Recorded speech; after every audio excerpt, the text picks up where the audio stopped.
Well, we have to start with the developing situation at Tottenham Hotspur, where Igor Tudor is expected to take charge against Liverpool this weekend. That's despite a harrowing night, losing 5-2 to Atletico Madrid. Gary Cottrell has been stood by their training ground all day, but so far no changes. He's there now. Let's hear from him.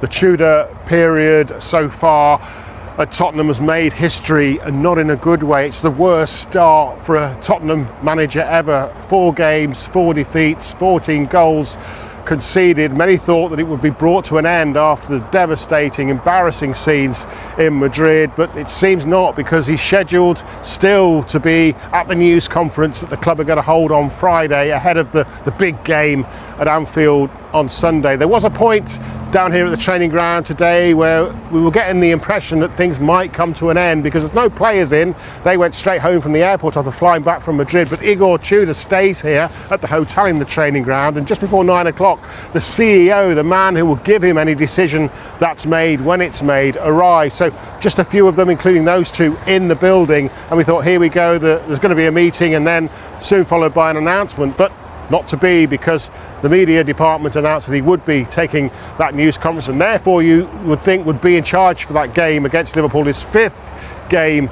in charge. And don't expect much from that game, and that's not particularly Igor Tudor's fault either, because Tottenham's record at Anfield is very, very poor indeed. In the Premier League at Anfield this millennium, they've won just once. Yes, just once. And of course, remember that by the time they kick off in that game, it's the final match of the weekend. West Ham play Manchester City. It's not likely, but West Ham, if they beat Manchester City. Fulham are at home to Nottingham Forest. Not likely, but if Nottingham Forest get 3 points at Fulham, then Tottenham will be in the relegation zone before they even kick a ball, with, of course, that return leg against Atletico Madrid to come. They're not going to win that. They're out of the Champions League. And then Nottingham Forest, the 6-pointer before a break in league football for the international break. So by then, if not before, Tottenham Hotspur could be in the relegation zone, and that really would be decision time for Igor Tudor. Well, Mickey van der Ven has been speaking following that 5-2 defeat at Atletico Madrid, and with their Premier League safety being under threat, this is what van der Ven has told Dutch broadcaster Ziggo Sport. It's actually a doomsday scenario. Everything that could go wrong went wrong. For our goalkeeper, it's terrible as well, of course. You don't wish that on anyone. For 15 minutes, we just conceded goals that you really can't do anything about. Right now, we're just taking blow after blow after blow. It's just really tough. And now we also have an important match this weekend that I won't be able to play in because I'm suspended. It's a really terrible period, I can tell you that. It's really, really awful. I'm not on my phone anymore. I'm completely done with it. It's rough, really rough. I have to keep going. It's part of it. That's life, and we'll see what's coming. A strong statement there. Well, Igor Tudor remained defiant after the match last night, but former Spurs midfielder Jamie O'Hara wants to see him gone. There's no topic for me. It's not about my job. It's about how to help the team. I'm thinking you already happened something. I've never seen anything like it with regards to a goalkeeper being taken off and put in, and yeah, it's just an absolute horror show. Tottenham have confirmed today that Igor Tudor will take their pre-Liverpool news conference on Friday at 1:30 p.m. OK, so that's just into us. Jamie, I can see what you think of it. Does it surprise you? He's a good manager, mate. He's a good manager. What is going on? Remember? What is going on? This is so bad. It's embarrassing. This is embarrassing. So you're telling me he's taking a press conference on Friday? Friday. So, I mean, what does that say to you in terms of Sunday's game? Well, it means he's taking a game. It means he's taking a game. This is unbelievable. This is unbelievable. This is some of the worst decision making I've ever seen, ever, at any football club, at any business, ever.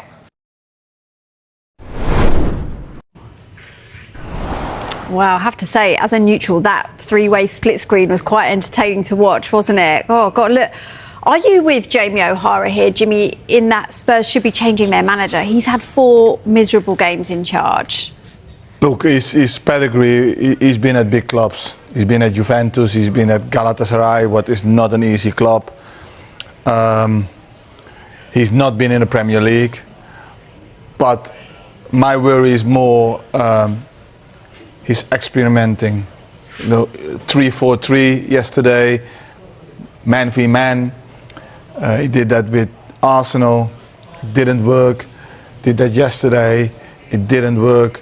The team, it looks like they need help, they need compactness, they need a solid platform.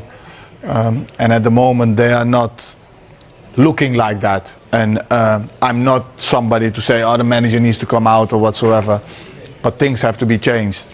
Just really quickly, the tactics that he's getting wrong, do you think that is because of his lack of experience in the Premier League?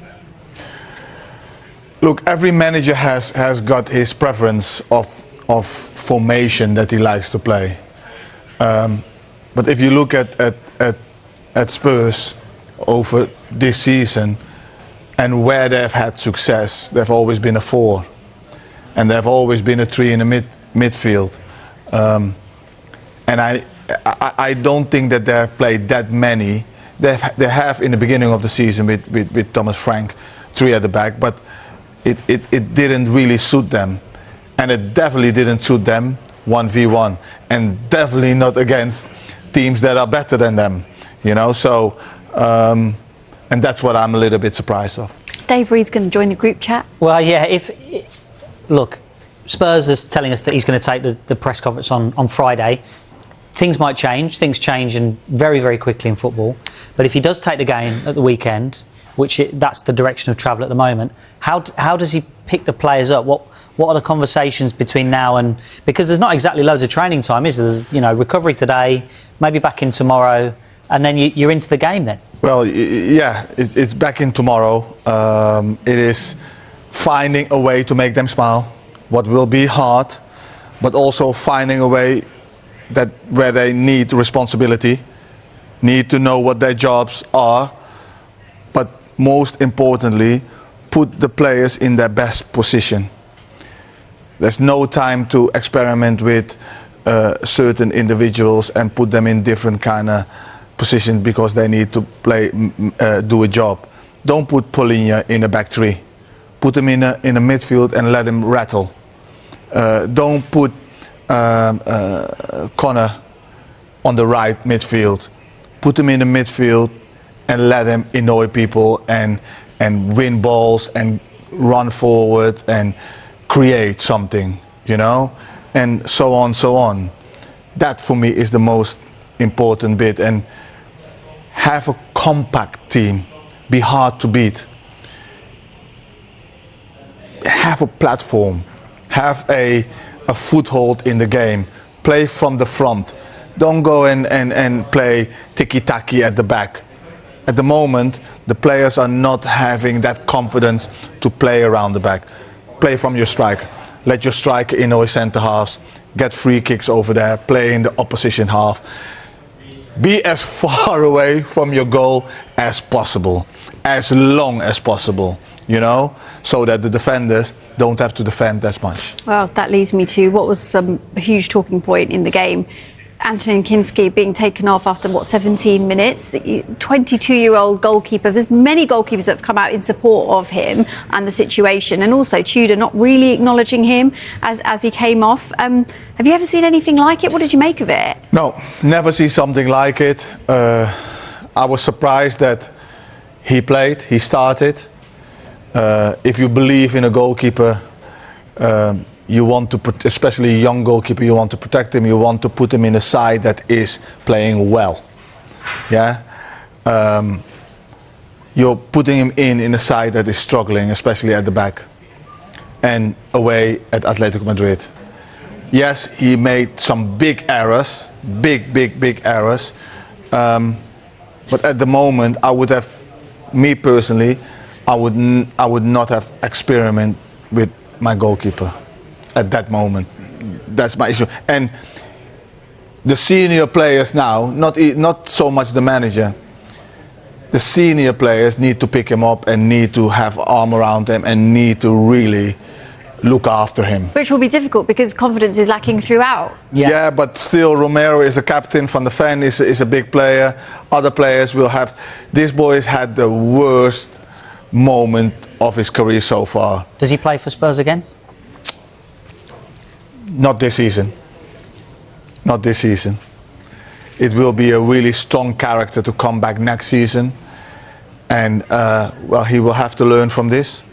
And he will definitely have to look at his stats. Yeah. I mean, on the selection of Kinski, I mean, it isn't unusual for goalkeepers to be selected for their debut for a Champions League knockout tie. That's happened quite often. But it's more the age of goalkeepers. And look, people will know at Highline, and then 37% of minutes from goalkeepers have been given to players who are 30 or older.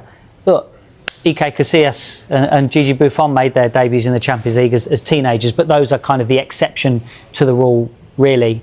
And for Kinski to come in at this point in the competition, but at this point in his career as well, that's why the questions are being asked now. That is for me the issue. You know, it's your first game away and you're not playing well. Normally a goalkeeper of his age would get the opportunity when they have won the first leg at 5-0, 4-0 or whatsoever, and players need to be rested, and he comes in and he gets experience. This was